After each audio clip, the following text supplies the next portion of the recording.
We're here this week at our annual burn camp for children that are burn survivors. We often see a very powerful message to us that sparklers are not safe. When a child spends 10 months in the hospital because of something we consider safe and sane, we have to reconsider what can make 4th of July a celebration. For a moment's fun with a sparkler, a burn injury as a result of a sparkler is a lifelong problem. It's not going to go away. What that child goes through, what the family goes through, will stay with them the rest of their lives. We would like to tell you guys what happened to Madison last 4th of July at a family party. We had just gotten back from seeing the fireworks display in the southwest suburbs, and I had changed Maddie and my girls' clothes to be pants, gym shoes, and t-shirts. I did this thinking in case they stepped on something hot or got poked by something hot, this way that they wouldn't get burned. I went to go get a soda for myself, and I left her in the company of my cousins and her aunts and uncles. I went in the house, and within a matter of seconds, we heard screaming. We all went running into the back to see what had happened, and I saw my brother-in-law carrying Madison, and there was skin hanging off of her foot. We rushed her to the emergency room after we had put her foot in some water. And in the emergency room, they submerged her foot and gave her some narcotics for pain. I asked Maddie after she calmed down what had happened, and she said another child had thrown their sparkler and it landed on her shoe. By the time they got to Maddie and they tried to take off her shoe, it was too hot to touch.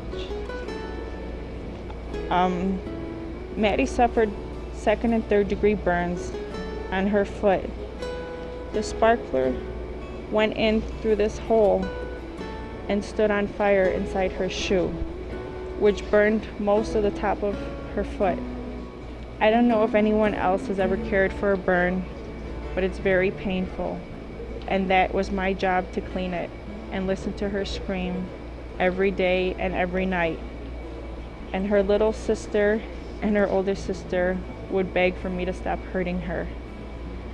Maddie is doing good now. She had grafting surgery about a week after her burn. She wears a Job stocking to help protect her foot and to keep her graft from scarring upward. Don't play with sparklers, they could hurt you. It hurted me and it ruined my whole summer. What we're going to do is show just a momentary touch of a sparkler with just a normal shirt and pants. Sparklers burn at a temperature of 1800 degrees Fahrenheit. These blisters are on the paint of a lifeless mannequin. Imagine the effect on a living child. Please don't give children sparklers. For more information, go to the Illinois Fire Safety Alliance website at www.ifsa.org. There are burns that pretty much span the area from the nipple line on down, extend up the inner aspect of both arms, up through the armpit, and then up onto the front of the chest and down around. So, depending on the age of this child, which would probably be about a 7 or possibly 6, 7-year-old child, this probably represents in the range to about a 14–15% burn.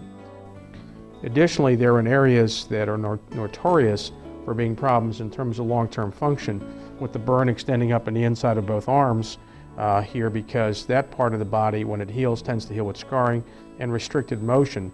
What's important for people to understand is skin grafts are good, but they are not perfect. The surface will never look normal, even if it's a perfectly, elegantly healed skin graft.